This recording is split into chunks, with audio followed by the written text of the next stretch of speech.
காஞ்சிபுரம் மாவட்டத்தில் 10ஆம் வகுப்பு அரசு பொதுத் தேர்வு துவங்கியது.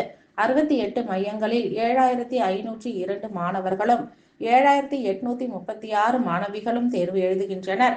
தமிழக அரசின் பள்ளி கல்வித்துறை சார்பில் அரசு பொதுத் தேர்வுகள் 10, 11 மற்றும் 12ஆம் வகுப்பு நடைபெறும் என அட்டவணை வெளியிட்டது.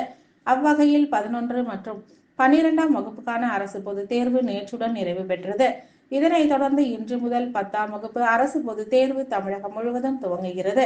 இன்று துவங்கும் இந்த அரசு பொதுத் தேர்வு ஏப்ரல் 15ஆம் தேதி வரை நடைபெறுகிறது. அவ்வகையில் காஞ்சிபுரம் மாவட்டத்தில் 68 மையங்களில் அரசு பொதுத் தேர்வு இன்று காலை 10 மணிக்கு துவங்கியது. தேர்வு துவங்கும் முன்பு மாணவர்களுக்கான ஆலோசனைகளில் தேர்வு மைய கண்காணிப்பாளர் வழங்கி எந்தவித ஒழுங்கினமின்றி தேர்வு எழுத அறிவுறுத்தினார். அவ்வகையில் காஞ்சிபுரம் மாவட்டத்தில் 7502 மாணவர்களும் 7836 மாணவிகளும் 232 மாற்றுத்திறனாளி மாணவர்களும் 115 தனித் தேர்வுகளும் என மொத்தம் 15885 மாணவ மாணவிகள் தேர்வு எழுதுகின்றனர். தேர்வு மையங்களில் மாணவர்கள் மற்றும் தேர்வு அறை கண்காணிப்பாளர் உள்ளிட்ட அனைவரும் செல்போன் பயன்படுத்த தடை விதிக்கப்பட்டுள்ளது.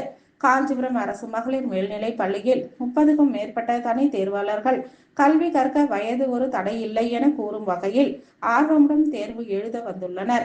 மேலும் சிறப்பு மாணவர்களுக்கான தனி நபர்களும் நியமிக்கப்பட்டு தேர்வு எழுதி வருகின்றனர். தேர்வுகளை கண்காணிக்க 1103 ஆசிரியர்களும் அவர்களை கண்காணிக்க 93 பறக்கும் படைகளும் அமைக்கப்பட்டுள்ளது. இந்த அரசு தேர்வினையொட்டி சின்ன காஞ்சிபுரம் BM மிஸ்ரிலால் அரசு மகளிர் பள்ளியில் மாவட்ட ஆட்சியர் கலைச்செல்வி மோகன் நேரில் ஆய்வு மேற்கொண்டார். உடன் மாவட்ட கல்வி அலுவலர் வெற்றிச்செல்வி உள்ளிட்ட ஆசிரியர்கள் கலந்து கொண்டனர்.